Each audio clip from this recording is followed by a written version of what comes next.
Hi friends, welcome to bachelors of botany. अगर आप botany में इंटरेस्ट रखते हैं तो प्लीज़ चैनल को सब्सक्राइब करिए। आपको बॉटनी से रिलेटेड सारी वीडियो इस चैनल पर मिलती रहेंगी। Hello students, in our today's video we will discuss the sexual reproduction in ectocarpus. In our previous video we have seen the general characters of ectocarpus and asexual reproduction in ectocarpus. So I will attach the link of that video in the I button, you can watch it from there. तो आज हम जो पढ़ेंगे वो है sexual reproduction in Ectocarpus. तो आइए देखते हैं इसमें कैसे सेक्सुअल रिप्रोडक्शन होता है। द सेक्सुअल रिप्रोडक्शन में भी आइसोगैमस, एनाइसोगैमस और ओवोगैमस। तो ये तीनों तरीके का रिप्रोडक्शन इसमें हो सकता है, आइसोगैमी, एनाइसोगैमी और oogamy. Most of the ectocarpus species are anisogamous. तो ये anisogamous most of the ectocarpus species होती हैं, जिसमें जो गैमेटेंजिया है वो बाइफ्लैजिलाइट, मोटाइल एंड प्रोड्यूस होता है प्लूरीलॉक्यूलर गैमेटेंजिया में। जैसे कि हमने उस फिगर में देखा था कि इसका जो एक्सटर्नल मॉर्फोलॉजी है उसमें प्लूरीलॉक्यूलर गैमेटेंजिया और यूनिलॉक्यूलर गैमेटेंजिया, ये दो तरीके की गैमेटेंजिया बनती हैं। ठीक है, born on haploid or unisexual plant. The plurilocular gametangia and plurilocular sporangia are similar in structure and development. जो ये दोनों sporangia और gametangia हैं, ये दोनों एक जैसे ही होते हैं, एकदम similar.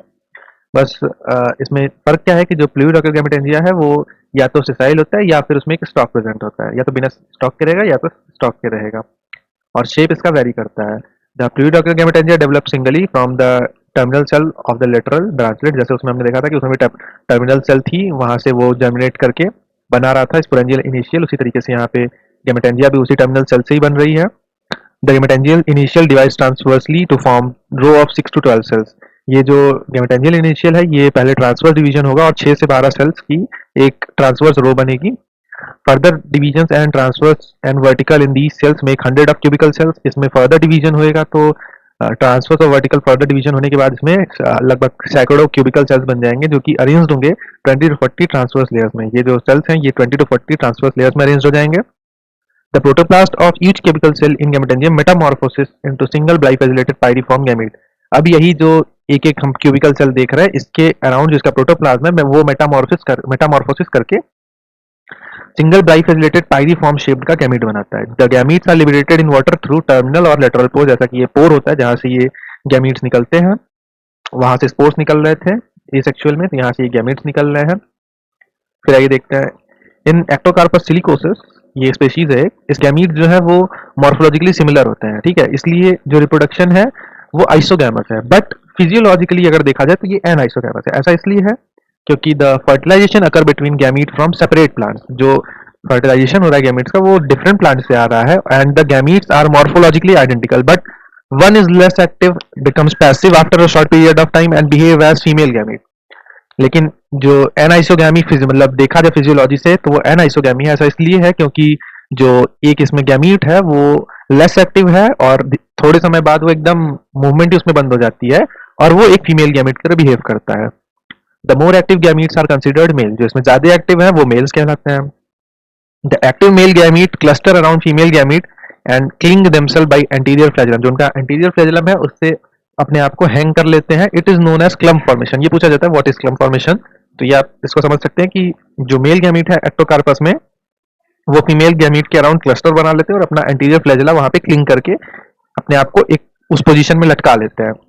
In this clump formation one male gamete is able to fuse with female gamete. अब इतने सारे जो मेल गैमीट है उनमें से कोई एक ही मेल गैमीट किसी एक फीमेल गैमीट से फ्यूज करेगा, जो फीमेल गैमीट के अराउंड इन लोगों ने क्लस्टर किया है, क्लम्प फॉर्मेशन बनाया है।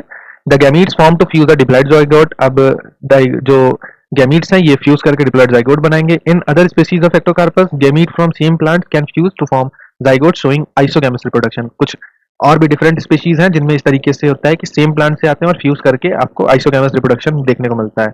यहाँ पे ये है, इसी तरीके से ये क्लम्प फॉर्मेशन करते हैं। ठीक है, तो यही आपका ये मेल गैमीट सारे इस फीमेल गैमीट के आसपास आके इकट्ठा होंगे, क्लस्टर बनाएंगे और फिर अपने एंटीरियर फ्लैजिलम को इससे अटैच करके क्लिंग कर लेंगे और इसमें से कोई एक ही होगा जो फर्टिलाइज करेगा और जाइगोट बनाएगा। यहाँ पे ये फ्यूजन स्टेज किस तरीके से फ्यूजन होता है वो दिखाया गया है और एंड में एक जाइगोट इस तरीके से बन जाएगा। In Equisetum secundus, the sexual reproduction is anisogamous. The gametes are different in size. अब जो इसमें sexual reproduction हो रहा है वो anisogamous है. The smaller gametes are produced in microgametangia. इसमें दो तरीके की gametangia होती है, एक छोटी और एक बड़ी, जिसको microgametangia और megagametangia नाम दिया गया है. The micro and microgametes after liberation fuse to form a zygote. अब माइक्रोगैमेटेंजियम से माइक्रोगैमेट्स आएंगे, मेगागैमेटेंजियम से मेगागैमेट्स आएंगे, ये दोनों फ्यूज करेंगे और आपका जाइगोट बनाएंगे। यही यहाँ पे दिखाया गया इस फिगर में। तो स्पीशीज है इक्विसेटम सिकंडस। फिर आ जाते हैं एक और स्पीशीज है एक्टोकार्पस पैंडिनी। इसमें 3 डिस्टिंक्ट टाइप ऑफ प्लूरिलॉकुलर गैमेटेंजिया मिलती है, जिसमें लार्जर जो है वो मेगा गैमेटेंजिया जिसको ऊगोनिया से रिप्रेजेंट किया जाता है, जो स्मॉलर माइक्रो गैमेटेंजिया है वो एंथेरिडिया से रिप्रेजेंट करते हैं। द एग एंड एंथेरोजॉइड जो ओगोनिया और एंथेरिडिया से निकल रहे हैं, एग और antherozoid produce mega gametangia, produce by the mega gametangia and micro gametangia, ये फ्यूज करके जाइगोस्पोर बनाते हैं, ठीक है। द मीडियम साइज मेसोगैमेटेंजिया एक बीच की साइज का भी है, ये मीडियम साइज गैमीट बनाता है और ये फ्यूज नहीं करते, ये सीधा एक नया प्लांट पार्थेनोजेनेटिकली बना देते हैं। तो ये 3 तरीके के इसमें देखने को मिलते हैं, स्पीशीज है एक्टोकार्पस पैंडिनी। अब फर्टिलाइजेशन देख लेते हैं। The isogamous species the fusing gametes are morphologically and physiologically similar. Isogamous का कंडीशन यही है कि मॉर्फोलॉजिकली और फिजियोलॉजिकली दोनों सिमिलर हो gametes. The two gametes of the same gametengium or from different gametengium of same thallus fuse to form zygospores। दोनों gamete same gametangia या फिर डिफरेंट गैमेटेंजिया सेम थैलस के फ्यूज करके जाइगोस्पोर बनाते हैं। इन फिजियोलॉजिकली एनाइसोगैमस स्पीशीज, जो anisogamous आपकी condition है उसमें क्या है, gametes from 2 filaments of different strain, 2 different strain के या 2 डिफरेंट फिलामेंट्स डिफरेंट स्ट्रेन के फ्यूज करते हैं गैमीट। और जो फीमेल गैमीट है वो अपने गैमेटेंजिया से निकलने के बाद एक वोलाटाइल सेक्सुअल अट्रैक्टेंट जिसको सेरेनिन कहते हैं, ये इंपॉर्टेंट है, ये सिक्रीट करती है और उसके अराउंड ये मेल गैमीट्स आकर क्लस्टर करते हैं। तो ऐसा कुछ होता होगा ना जिसकी वजह से क्लस्टर करते हैं, तो वो आपका ये सेरेनिन है, ठीक है, जो कि फीमेल गैमीट छोड़ती है और उसके आसपास आपके मेल गैमीट आके क्लस्टर बना लेते हैं।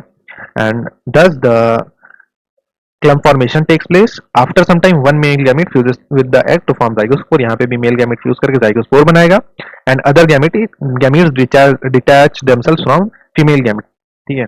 तो ये आपके जो अदर वहाँ पे रहेंगे, अब जब फ्यूजन हो गया तो बाकी सारे डिटैच हो जाएंगे वहाँ फीमेल गैमेट से। The zygospore germinates after 2 to 3 days। its diploid nucleus divide mitotically to produce diploid Ectocarpus plant. तो जो जाइगोस्पोर है ये 2 से 3 दिन बाद जर्मिनेट करता है, इसका जो डिप्लॉयड न्यूक्लियस होता है वो divide mitotically to form a new diploid ectocarpus plant। The sexual thalli of ectocarpus are haploid। The haploid plants bear plurilocular gametangia। जो हमने देखा था पहले कि जो sexual thalli है वो haploid होता है, क्योंकि इसमें haploid plants जो है वो plurilocular gametangia bear कर। The isogametes और anisogametes fuse to form diploid zygospore। ये जो gametes हैं isogame या anisogametes ये diploid zygospore बनाते हैं। ये जो इसका diploid nucleus है zygospore का, ये mitotic division करता है और डिप्लॉयड स्पोरोफिटिक प्लांट बनाता है। द डिप्लॉयड प्लांट बियर यूनिलॉक्युलर और प्लूरिलॉक्युलर स्पोरेंजिया। इसमें यूनिलॉक्युलर और प्लूरिलॉक्युलर स्पोरेंजिया होता है। The zoospores formed in plurilocular sporangia are diploid and give rise to diploid sporophytic plant.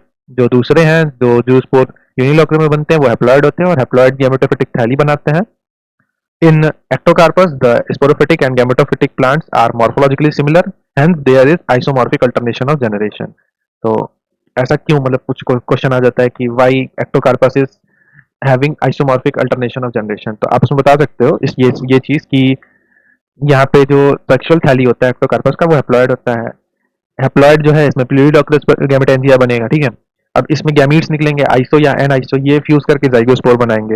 ये जो जाइगोस्पोर है ये डिप्लॉयड होता है, माइटोटिक डिवीजन होगा इसमें, तो ये स्पोरोफिटिक प्लांट बनाएगा। अब इस स्पोरोफिटिक प्लांट में यूनिलॉक्युलर और प्लूरिलॉक्युलर स्पोरेंजिया होंगे। स्पोरोफिटिक प्लांट है तो स्पोरेंजिया कैरी करेगा।